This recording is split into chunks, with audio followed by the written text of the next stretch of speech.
Bismillahirrahmanirrahim. Assalamu alaikum 10th class. I hope you all are good. You know students, we have started class 10th chemistry chapter number 10 acids, bases and salts. और students आपको पता है हमारा chapter complete हो चुका है और आज हम एक्सरसाइज को सॉल्व करेंगे और आज हम करेंगे मल्टीपल चॉइस क्वेश्चंस। और पहला क्वेश्चन है हमारे पास put a tick on the correct answer. यहाँ पर कुछ क्वेश्चंस बताए गए हैं, इसमें से हमने ऑप्शन जो दिए गए इनमें से हमने करेक्ट जो आंसर होगा उसको हमने टिक करना है।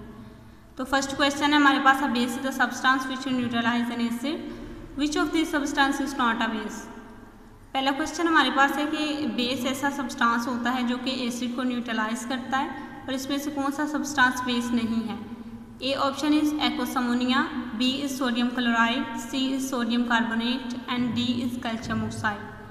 तो करेक्ट ऑप्शन है हमारे पास बी जो कि सोडियम क्लोराइड है।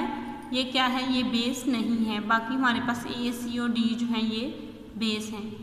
Second is Lewis acid base concept has following characteristics except. इसमें से कौन सी जो करेक्टर हैं वो नहीं है लेवस एसिड बेस कॉन्सेप्ट की। फॉर्मेशन ऑफ एन एडक्ट, जी फॉर्मेशन ऑफ एन एडक्ट भी लेवस एसिड बेस कॉन्सेप्ट का करेक्टर है। Formation of coordinate covalent bond भी है। Donation and acceptance of an electron pair भी है और donation and acceptance of a proton ये नहीं है। तो D option is correct option कि हमारे पास लेवस एसिड बेस में जो करेक्टर्स आते हैं वो ये 3 हैं और ये नहीं आता। थर्ड वाला है हमारे पास acetic acid is used for. Acetic acid को हम यूज़ किस लिए करते हैं, तो हमने एसिड्स के यूजेस पढ़े थे कि हम एसिटिक एसिड का यूज़ करते हैं फ्लेवरिंग द फूड को फ्लेवर देने के लिए हम इसका यूज़ करते हैं। Making explosive, etching designs, cleaning metals, ये तीनों नहीं हैं, ये और किसी एसिड के हैं। नेक्स्ट है हमारे पास salt is not composed of. Salt जो है वो किससे नहीं बना होता है। मेटेलिक के टाइम इससे मिलके तो बना होता है, नॉन मेटेलिक अनाइन से भी मिलके बना होता है, and anion of a base इससे नहीं मिलके बना होता। ये हमारे पास इसका टिक ऑप्शन होगा। And anion of N acid ये हमने बात की थी, इससे मिलके बना होता है। और किससे नहीं मिलके बना होता, and anion of a base. Next है हमारे पास, if a liquid has a pH of 7 then it must be. एक ऐसा लिक्विड जिसकी pH 7 होगी तो इसको क्या होना चाहिए, तो हमने बात की थी कि जिनकी pH 7 होती हैं उनको न्यूट्रल होना चाहिए। बी या कलरलेस एंड ऑर्डरलेस लिक्विड होना चाहिए। फ्रीज 0 डिग्री पे उसको फ्रीज होना चाहिए, 100 डिग्री पे बॉयल होना चाहिए, न्यूट्रल होना चाहिए, या बी या सोल्यूशन कंटेनिंग वाटर। तो हमारे पास जो सी ऑप्शन है वो करेक्ट ऑप्शन है जिसमें बताया गया है कि उसको न्यूट्रल होना चाहिए। नेक्स्ट 6 वाला है हमारे पास साल्ट ऑलवेज। साल्ट के पास हमेशा क्या होता है, कंटेन आइंस होते हैं, कंटेन वाटर ऑफ क्रिस्टलाइजेशन, ये तो कुछ में होता है ना। डिजोल्व इन वाटर में डिसोल्व हो जाता है। फॉर्म क्रिस्टल्स विच कंडक्ट इलेक्ट्रिसिटी। साल्ट हमेशा जो है वो आइंस पे कंसिस्ट करता है जो कि पॉजिटिव और नेगेटिव आइंस होते हैं। 7 हमारे पास है dilute acids react with carbonate to produce the given products except. इसमें से जब डाइल्यूट एसिड रिएक्ट करते हैं कार्बोनेट के साथ तो कौन सी चीज़ें बनती हैं, और जो नहीं बनती उस पर हमने टिक करना है। तो हमने बात की थी कि जब डाइल्यूट एसिड्स रिएक्ट करते हैं कार्बोनेट के साथ तो ये साल्ट, वाटर और कार्बन डाइऑक्साइड को प्रोड्यूस करते हैं और हाइड्रोजन जो है वो प्रोड्यूस नहीं होती। तो स्टूडेंट्स 8 वाला हमारे पास कौन सा है question, in the preparation of insoluble salts. हमने इनसोल्यूबल साल्ट्स को बनाना है, विच one of the fact is incorrect. तो इसमें से इनकरेक्ट कौन सा फैक्ट होगा, 2 सोल्यूबल साल्ट्स को हम मिक्स करेंगे, यस ये तो ठीक है। Ions of both salts are exchange होते हैं, ये भी ठीक है। One of the salt produce in insoluble, ये भी ठीक है। Both of the salts produce are insoluble, ये जो है वो करेक्ट नहीं है, तो ये हमने टिक कर देना है। हमने यहाँ पर बात की कि हमने इनसोल्यूबल साल्ट को बनाना है, उसमें से कौन सा फैक्ट इनकरेक्ट होगा, तो इनकरेक्ट जो है वो both of the salts produced are insoluble, ये होगा। नेक्स्ट है हमारे पास reaction between an acid and a base produce. जब हम एसिड और बेस का रिएक्शन करते हैं तो उसके नतीजे में क्या प्रोड्यूस होता है, ये हमने बात की थी रिएक्शंस में। जब एसिड और बेस का रिएक्शन होता है उसके नतीजे में साल्ट और वाटर बनते हैं। एक option is correct option, salt और गैस भी नहीं बनती, साल्ट और एसिड भी नहीं बनता, साल्ट और बेस भी नहीं बनता।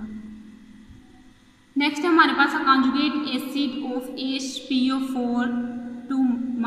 इसका जो है वो कॉन्जुगेट एसिड कौन सा होगा, तो कॉन्जुगेट एसिड वो कब बनेगा, जब ये पेयर ऑफ इलेक्ट्रॉन को जो है वो एक्सेप्ट करेगा। तो इसमें से किसने जो है वो पेयर ऑफ इलेक्ट्रॉन को एक्सेप्ट किया है।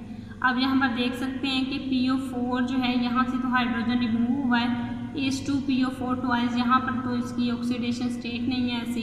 तो H2PO4 जो है ये इसने क्या किया, इसने इलेक्ट्रॉन को एक्सेप्ट किया। तो हमारे पास C option is correct option.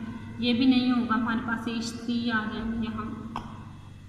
इसके बाद है हमारे पास what is the POH of 0.02 mole calcium hydroxide. इसकी जो है वो हमने बताना है कि इसकी POH क्या है।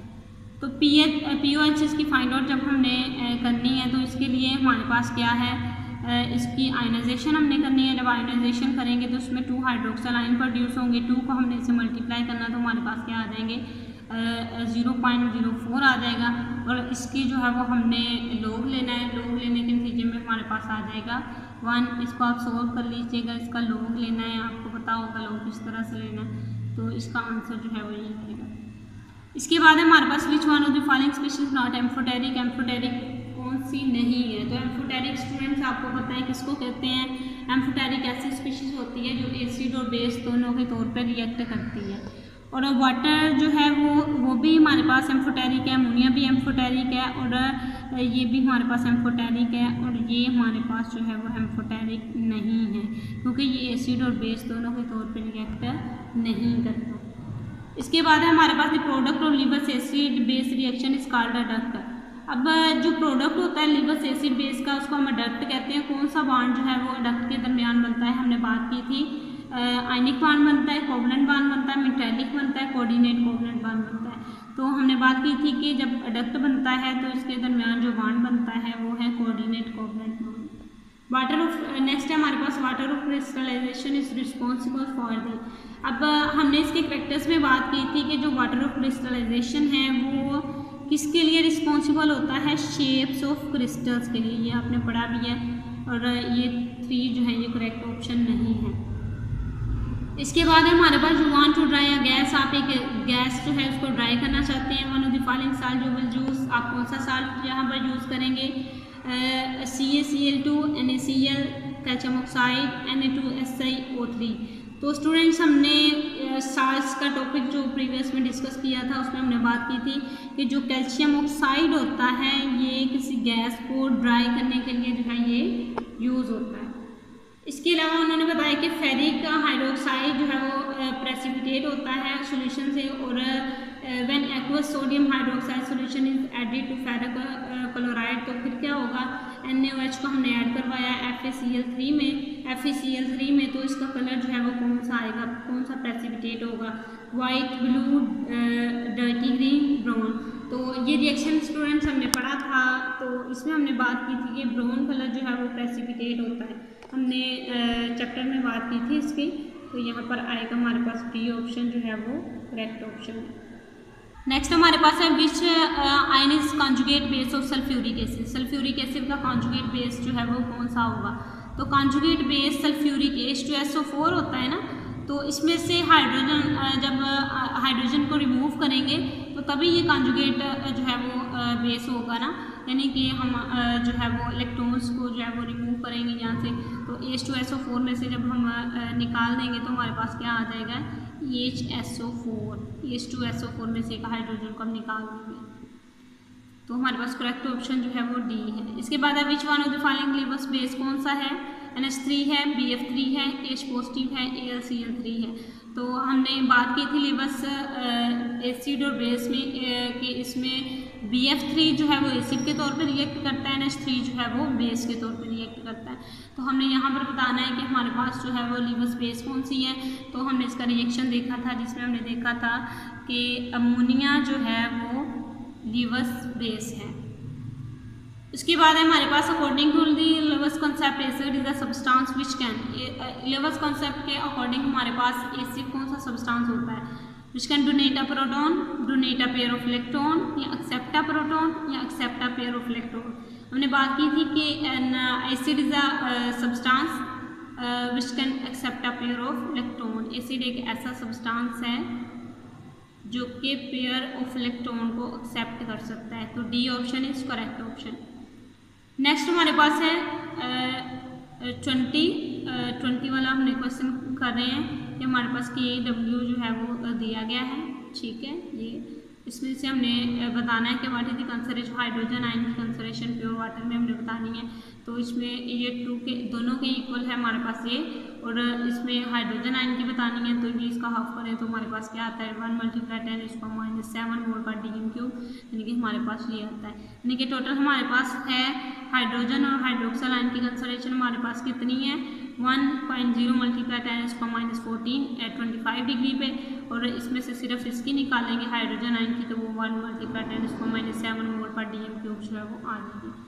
तो स्टूडेंट्स ये था हमारा आज का लेक्चर, और इसके साथ आपने जो शॉर्ट क्वेश्चंस करने हैं ये 11 से 20 जो है ये आपने शॉर्ट क्वेश्चंस को सॉल्व करना है। ये बहुत इजी हैं शॉर्ट क्वेश्चंस, यही हैं जो हमने चैप्टर में किया वही बताया गया है, इसमें आपने इसको अच्छे से सॉल्व कर लेना है। Thank you so much for listening me carefully. Take care. अल्लाह हाफिज़।